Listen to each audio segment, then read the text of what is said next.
a lot of articles. There's an article in 1903 that was written to complain about the fact that young African children were not speaking their home language. They were speaking English, and they were encouraged to speak English, and somebody was sounding an alarm to say our languages are dying. This was in the 20th century. In the 20th century already, this was a conversation. 1903. We're having similar debates. We're still talking about it in 2026, that we want our children to speak our languages. This has been happening since 1903, where people, sort of reject this modernism. They kind of embrace it, but they want to embrace it on their own terms and not to lose their authentic Africanness. But there's this onslaught of religion also. There's this onslaught of church.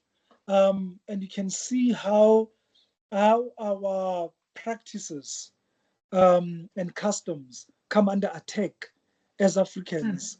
Things like Bukhuera, or initiation, or what's the PC word for Bukhuera, for initiation?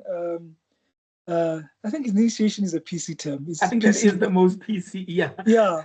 So all of these articles come out of the early 1900s, and it teaches me the fact that our people have always been aware of the onslaught of Eurocentrism.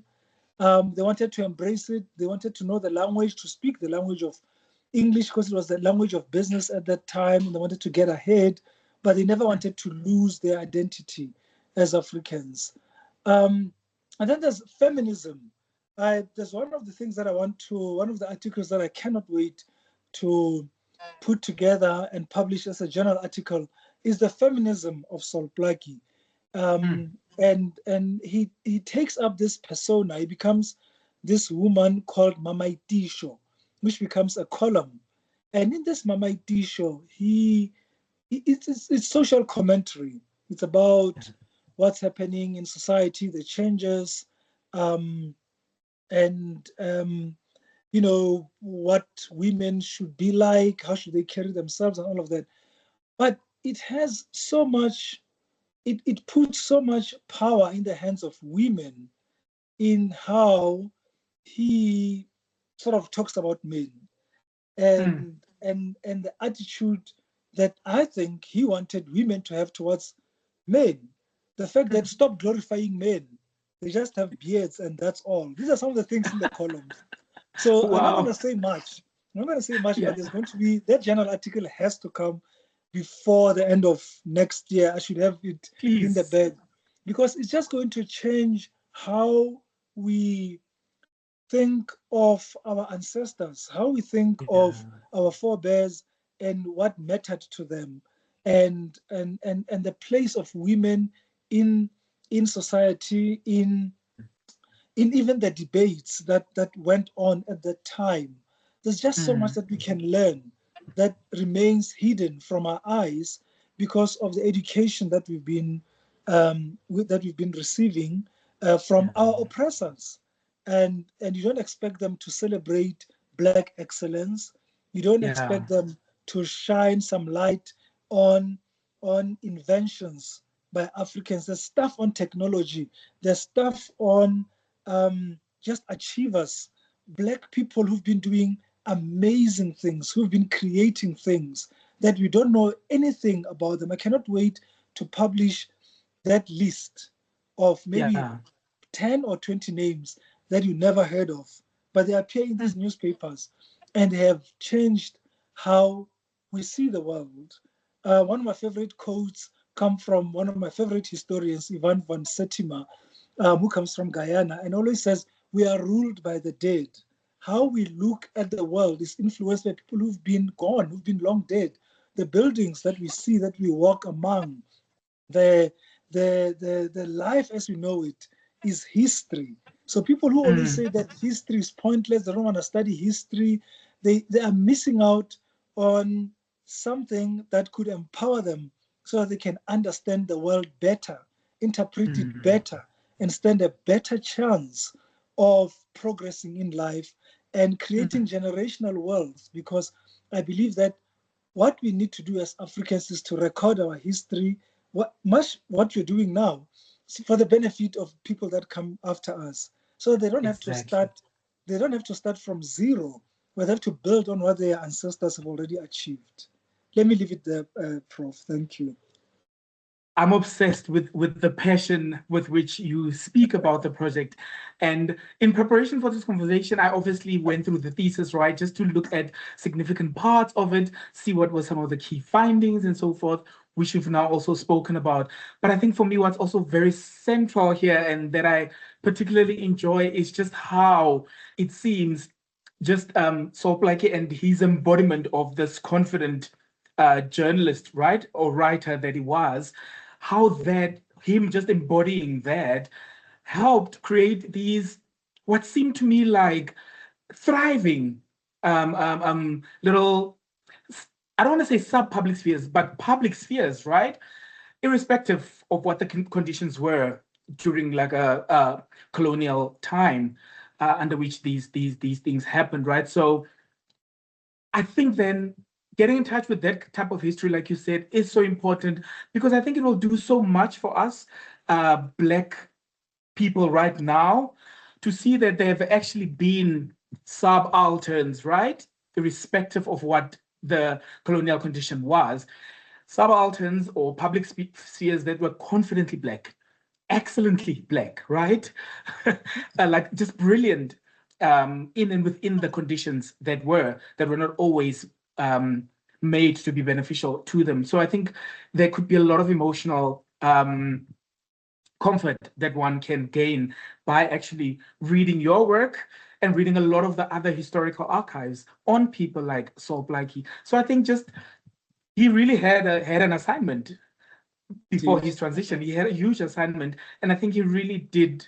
He lived that assignment, and I think he understood, like people say now, he understood his assignment, and I think his embodiment of that assignment is what we can now look towards and be proud in our Blackness, of our Blackness, and I guess be less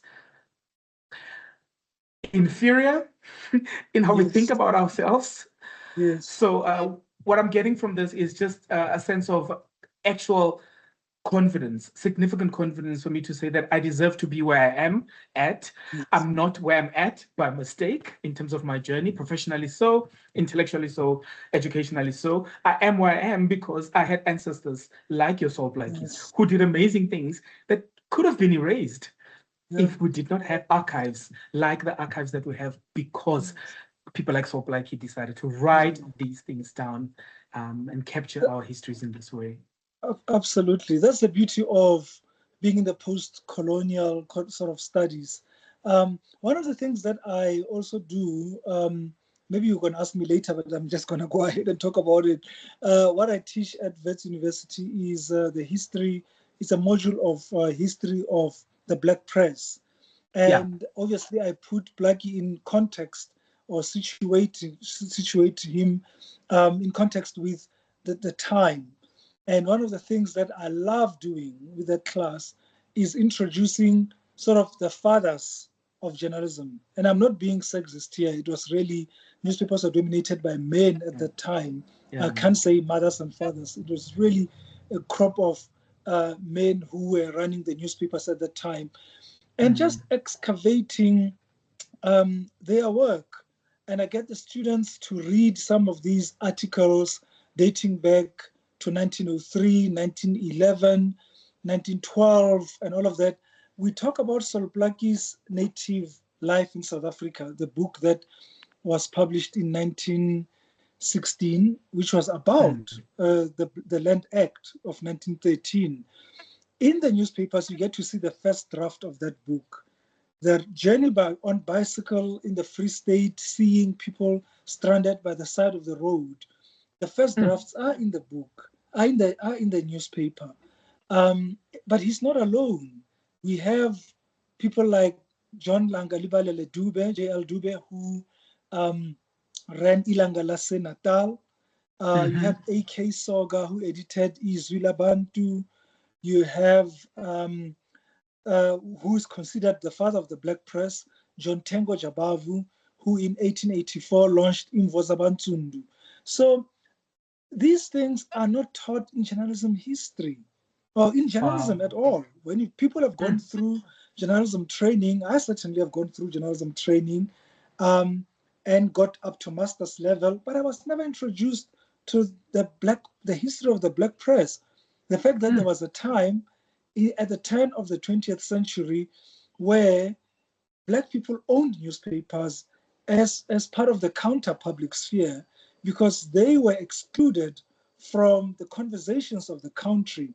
And for them to speak up and for their voices to be heard, they turned to the power of newspapers. And we have a whole list of newspapers that I didn't know existed until I embarked on the PhD. And I would hate for people who come from the discipline of journalism to get up to PhD level and not know all of this information. So the class that I teach is honors level as well as masters. And I'm so happy and so fulfilled that by the time they finish their degrees, they're at least introduced to these names so that when they encounter them in the history books or in conversations with people from other disciplines, they can at least identify them and know that these are the founders or the fathers of journalism. I think it's been a huge disservice, the fact that our history has been wiped out. It's part of the erasure that we're dealing with. And this is why the work that we do is so important. It is to show how academia can do good. I'm sorry to punt vets. I know vets for good, but that's really is. That's the point of academia. We should be doing good in society. We should be inspiring people and reminding them of their greatness. Because as you say, sometimes we sit and not know how great we are as people. That is why I have always been inspired by my family history. Because I believe that when you know your family history, you can punch above your weight. Had I not known that my grandfather was the first to be literate in our family and that my uncle was the first to get a PhD, I probably would have been comfortable with my honors degree and working some kind of job. I don't want to give examples, but I mean, I would not have been more inspired to pursue and achieve more, at least equal what my forebears have achieved. That is why it's so important to study history, to know your family history, and to understand your position or your line in the journey of life. This is a continuum. In life, what we're doing now, we're just on a journey. It's a continuum. We're part of a chain. You just need to know your place. Knowing history is knowing your location on that chain and what you need to do so you can prepare for other generations that follow you. Excellent. And this just emphasizes to me and affirms to me the importance of the humanities and social sciences, right? The field that we are in, the space that we work in, because a lot of the times you'd hear from circles outside of the humanities and social sciences talking down in terms of the importance of social sciences and the humanities. But I think with the kinds of work that we do within our field, we can actually see the importance of the humanities, right? Of the social sciences, because I think there's so much value in the humanities behind whatever is happening. Whatever our experiences are, just the human experience behind whatever it is we come in contact with is so important. And I think we are blessed to be within the humanities and social sciences so that we could trace those histories, archive those histories. And we can explain life. The point of it all is that we explain life. We give you context for you to be where you are, to understand how you got there, so you can plot how to get out of it and what's next. The saying that know where you come from to know where you're going has become sort of a cliche. And I think we don't understand the meaning of it. The meaning of it is so profound because it actually motivates you to find your purpose in life, knowing that you are part of this journey, part of this chain that's been going on for millions of years, and for you to locate yourself there, and it prepares you, for the challenges, and for you to move the needle, to play your part, because most of the time people just go through life not knowing where they stand, and I mean, people who really say anything negative about history, about the humanities and the social sciences, are people who are actually they're cheating themselves out of understanding life better and making the most out of life. You're just scratching the surface and not understanding the significance of what you're supposed to be doing in life. Yeah. So that's my message to those who speak badly of the humanities and the social sciences. Excellent. Thank you so much. So just in summary then, methodologically, you did this wholesome thematic analysis of these almost 300 newspapers, right? Thousands of pages, like you said. And you came across these, or you crafted these amazing themes that people can find in the PhD, which I think I'll link. Hopefully I'll be able to link, if it's okay with you, in the description of this episode. You're able to craft these themes through this critical thematic analysis that you did, right? And in that, like I said, one of the key findings was then that through the work that Somizi did, right? And like I said, just his embodiment of an unapologetic, smart, excellent blackness, right? Irrespective of the conditions back in the 19th, 20th centuries, he was able to craft or foster these public spheres that were Afrocentric in many ways, right? Unapologetic in many ways, and perhaps even resistant, right, Doc, in particular ways, resistant to the conditions back then. But also importantly, these public spheres normalized or they made Black livelihood or the Black experience as normal as possible, right? And not in these ways that white anthropologists would have generally represented or expressed or explained Blackness back in the time. I don't know if I've captured it properly on my side. I think you have. You've captured it so well.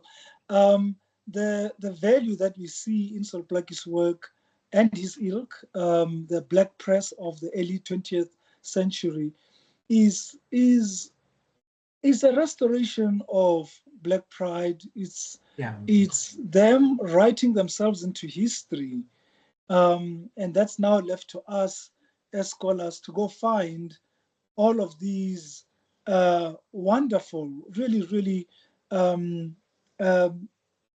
inspiring stories of achievement and of accomplishment that have been hidden from us for so long. One of the articles that I wrote last year, it came out just a week after my graduation, actually, was a study of the obituaries. Thank you so much. It was about the study of the obituaries of my point of departure was about Black excellence and how in these obituaries, Somizi was writing Black excellence. And there are so many examples that I mentioned there of achievers who by virtue of just telling their story, Somizi was writing them into history and restoring them to their rightful place in history. There's also an article that, what is the book chapter for the International Association of Literary Journalism Studies that I've recently submitted. I'm crossing fingers that everything will go well. But it's also on the theme of... Reviewer 2 is going to come for you. I hope so. Thank you. It's also in the line of obituaries, but it's on death. It's a special issue on death. And I am looking at African royal deaths between 1901 and 1915. And one of my favorite ones there is on King Dinuzulu, who is the fourth or fifth from King Shaka. who was, by the way, the grandfather of Mangosuthu Buthelezi, the Oh, father wow. of Princess Magogo. Yes. He had a very difficult time under the colonial rule. He was exiled to St. Helena in 1910 to celebrate the Union. He was allowed to come back into South Africa but banished to Middelburg in Mpumalanga, where he died. He was not allowed back into KZN. He was only allowed there to be buried in KZN. So when you read the accounts of his death and burial, obviously this article, this book chapter, is on the tools that are used as literary journalism to tell death, to explain death. But my interest as an African, as a South African, is to see how African royal deaths were framed in the Black press. It's a fascinating one. I can't wait for it to be published, and for you to sink your teeth into it, and just see how we are retelling our stories as Africans, and it's all thanks to the work of scholarship and academia. Yeah. No, thank you very much. I do look forward to reading that. And I think I also recently downloaded a paper of yours that came out that you shared on LinkedIn as well. So I can't wait to read that one as well. Yes. Can I talk about that you one? recently shared. Yes, please go ahead. That one is a precursor of the newspapers. So Solplaki went to Mofokeng to become a court interpreter. And while there, what was known as the Boer War broke out, and there was the famous Mofokeng siege that took place between October 1899 and March 1900. And during this siege, Solplaki wrote a diary. He kept a diary, and the war ended, and he moved on with his life, became a journalist and all of that. And he died in 1932. And then in 1969, thereabouts, an anthropologist called John Komarov was studying the Barolong in Mofokeng and went around the village asking for old papers and things and bags and heirlooms, whatever was in the houses, give it to me. And then he started reading these foolscap pages. And he said, but this sounds like a diary. And he started reading it, and he realized that it was the diary of the Boer War with the dates and everything. And it was authored by Solplaki. This diary was published in 1973. That is 73 years after it was written. That is 30 years after Solplaki's death. It was published posthumously. And that diary is the one that told the story of Black involvement in this war. That is why in the end today we have what we call South African War. It was because people like Solplaki wrote diaries. He might never had intended to publish it. We don't know for sure. But here we are. It has been found, and it changed the narrative. We finally acknowledged Black involvement in the war. So the erasure was dealt with as early as 1973. So my book, or rather the journal article that you're talking about, talks about that. It's called Solplaki's Cry, and it talks about Black agency and pain in the Mofokeng diary. One of my supervisor from master's degree, Kevin Davey, always says that Mofokeng diary is his favorite book to read, which is a difficult sell because it is a diary. But if you are into good writing, into prose, into just enjoyable writing, I encourage you to go find the Mofokeng Diary of Solplaki. Read that diary. You'll be amazed by not only the beautiful writing, but just also the details of how Black people suffered during the South African War or the Boer War. A lot of white people make a lot of noise about the Boer War, and it's part of their history. But for us as Africans, as Black people, it's a part of our history that has remained neglected for so long. Whenever you talk about history, we talk about apartheid, we talk about maybe the Land Act of 1913. But the aftermath of the Boer War, that period is so critical. So many things happened leading up to what they called the reconciliation of the races.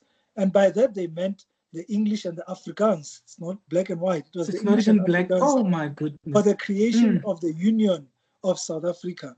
So these are some of the things that are coming out now that we need to look at to understand where we are as Africans right now, our position in South Africa, and to understand our history better. Going back to history, whenever you talk to journalism students and you ask them about history of journalism, they'll tell you about Drum magazine. Drum magazine came, is it 60 or 70 years after John Tengo Jabavu's Imvo Zabantsundu in 1884. So we need to really take out this information and empower people and empower not only scholars, but just the general public to know our history better and to rewrite history and to correct those textbooks that are being used today to teach our children history, and to make sure that history is properly reflected and it covers the Black experience, because the Black experience is written and can be found. Sure. And it's so important. And I'm glad that we have people like you now positioned very strategically so that you can influence the journalism syllabi, right? Whatever the syllabus is that you construct, you can at least have some influence on it in terms of what is taught to journalism students, because you are now nicely strategically positioned at the Wits Journalism School, so that this kind of significant impact can start with people like you that are strategically positioned in this way, like I said, to influence the syllabus in these important ways. Because thank you. Just when you're most welcome. Because when you speak about the Boer War, just in the naming of it already, there's complete erasure of Black bodies and Black experiences. It's like they totally did not exist at the time, because just in the naming, the erasure already happens. And we do know the danger of a single story, right? Yes. In typical Chimamanda Ngozi Adichie sense, there's danger in a single story. So I'm really, really, really glad that there are people like you, and I'm grateful that there are people like you who are doing this work, who are willing to go into the archives and reinvigorate the archives, bring them to the surface, and present them to us in these interesting, sexy, wholesome ways that will make us actually pay attention and read through them. Because like I said, these archives do such an important job mentally, psychologically, emotionally for us, the current generation of people who are privileged to can write and speak and have conversations like these, because there's a confidence for me personally that comes with knowing that Blackness has been excellent for the longest time. Yes. Like forever, Blackness has been associated with excellence. Like we are brilliant. And we may have been told otherwise through, like colonial systems, systems like apartheid and so forth. But your work will really, really, I think, inspire and invigorate Black up and coming academics or current postgraduate students to sit in our excellence and believe in ourselves and get over the imposter syndrome as well, because we've got work to do. We've got assignments similar to the Sol Blackies of this world. Yes, absolutely. Every generation has its own challenge. The challenge that Sol Blackie and his generation faced was this oppressive behemoth called colonialism, and our parents faced apartheid, and here we are, we're facing a generation that might not know where it comes from, and our work has to cover all of that. Thank you so much, Prof. Thank you. Thank you very much. Just in closing, Doc, I don't know if there were any little epiphanies, things that you just learned, just in the sense of if you knew then what you know now. Are there some of those key lessons or epiphanies that you can highlight for us right now?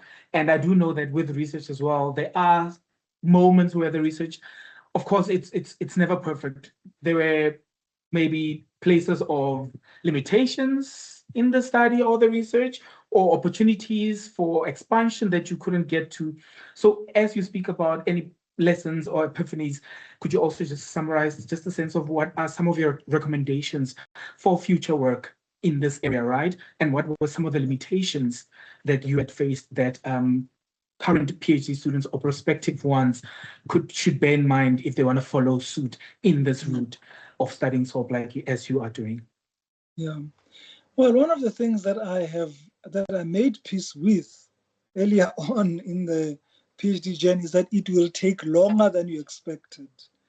It will take longer, and not because you're lazy, because you're slow or whatever, but there's just so much that goes into the PhD. It involves your supervisor, it involves the center or the department that you're with or you're in, but just the challenges of life. So a lot of people always say, oh, I'm going to take 2 years, I'll be done with my PhD. I just look at them and go like, right. That's what I learned. A lot of sacrifices, a lot of, as I said, now I wake up at 3. I used to wake up, I used to think I was a morning person. And by that, I meant waking up at 6.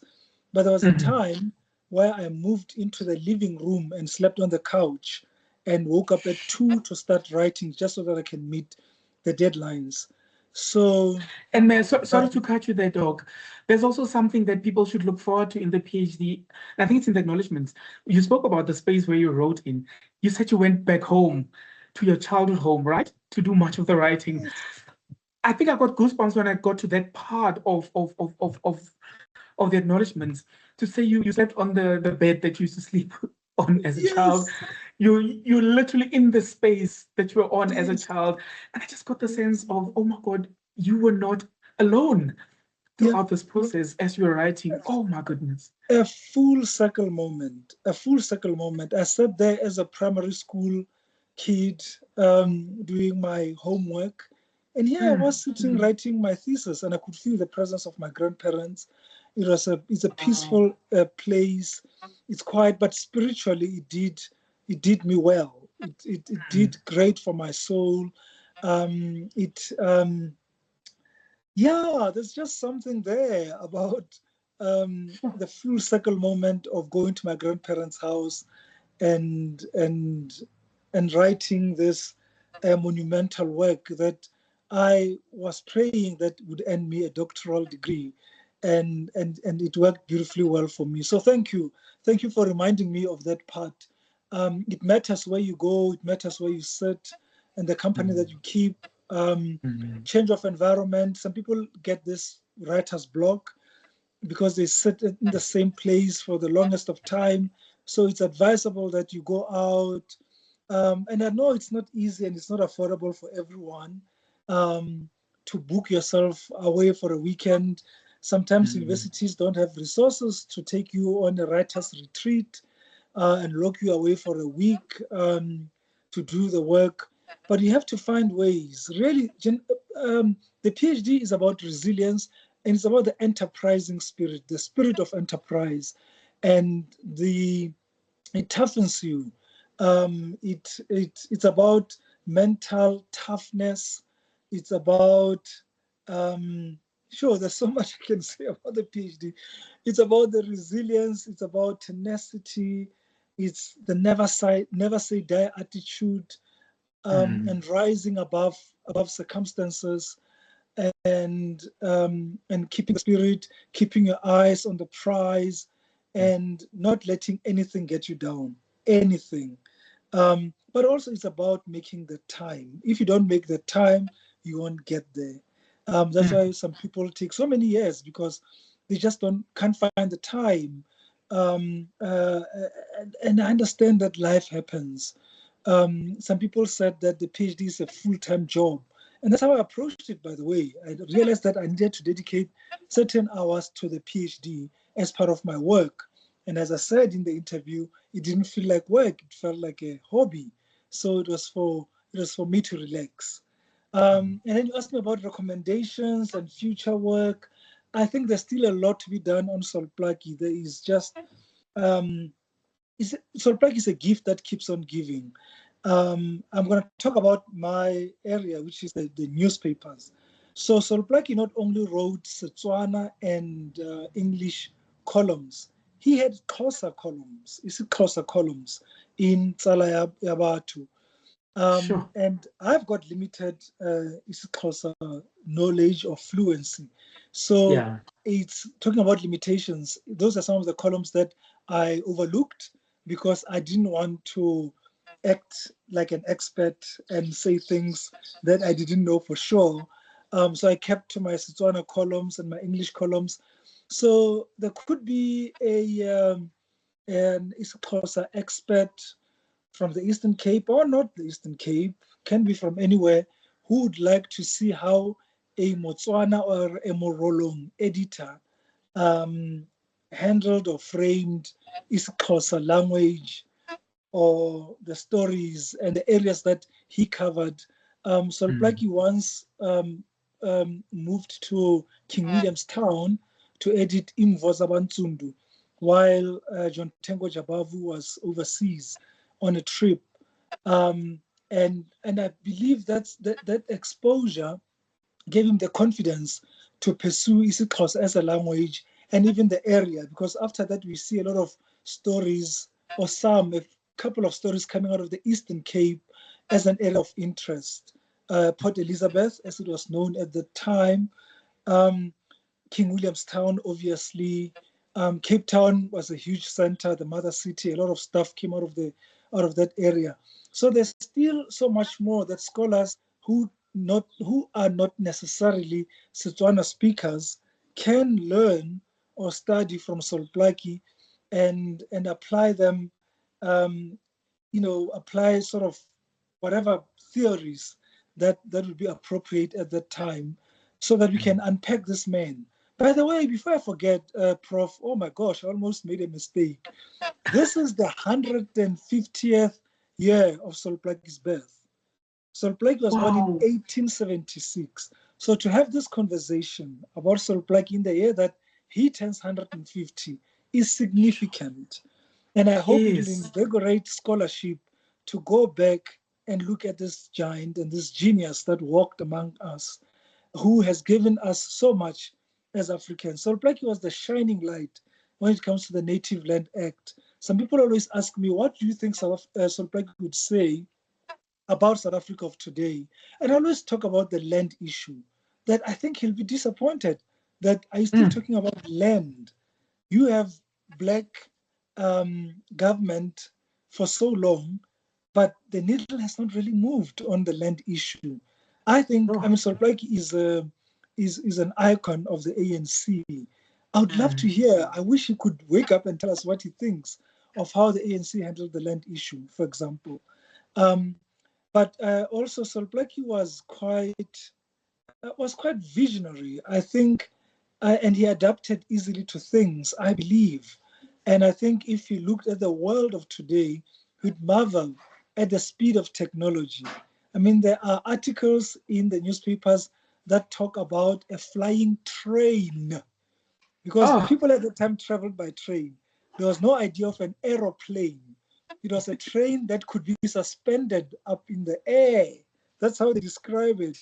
This train that you get into and then it gets suspended into the air, and then in 3 hours you are in Johannesburg. And there's a line that says, can you imagine having breakfast in Cape Town and then lunch in Johannesburg? This was, I think, in 1914 or 1915. So it's a marvel to read. It's a marvel to read these newspapers. There's still so much to be done, so much work to be done. I don't think my PhD is the end of the work. In the contrary, I think it's the beginning of the work, because now I have to take this knowledge out there and collaborate more with other scholars, and also do a comparative study. As I said, Solplaki is not operating in a vacuum. There are other black press editors, his contemporaries. Some of them we don't even know, like FZS Peregrino of The Spectator. Nobody has spoken about FSZ Peregrino. The fact that A.K. Soga, who's the son of Tio Soga, was the editor of Izwi Labantu. And these are some of the interesting tidbits that I think we need to pull together and create a cohesive black press history that will inspire us and get the social sciences and the humanities as a whole to find their place in there, locate themselves, situate themselves, and extract what needs to be extracted so that we can tell the South African story wholly and fully. Oh, such important work. I don't even want to dilute that beautiful ending that you had there, because I think the message is clear. There's still a lot to be done. Yours as a PhD study is just the beginning, like you said. And I think your forthcoming monograph and the papers that will emerge from your study are just going to be part of this journey to start reinvigorating these historical accounts of these excellent humans and these amazing Black intellectuals that we have now followed on and have taken the baton from. So thank you so much for the important work that you do. I'm really excited to get to share this episode with everyone.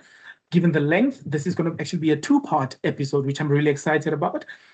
Then I'll divide it into 2 episodes so that people can enjoy it in 2 lovely, wholesome, bite-sized chunks. And I really think students will be inspired. Thank you, Doc. Thank you so much, Prof. And I just want to say that you are amazing as a host. I enjoyed this conversation. I thought that you held it together. Thank you. And more of this. I hope there's going to be season 2, season 3, up to season 10. Keep up the good work. Keep inspiring us. You are amazing. And I wish you all the best. I wish you all the success with navigating Postgrad with SIMS. It is really an important platform. And your work, I'm sure someone will look back and say, I was inspired by that one episode hosted by Prof. Renz. So all the best to you too. Thank you. Thank you very much. I really don't have any more to say. I appreciate you so much. Thank you. We shall talk and all the best with the work that you are doing and your articles and stuff that you're writing now. Thank you so much. Thank you.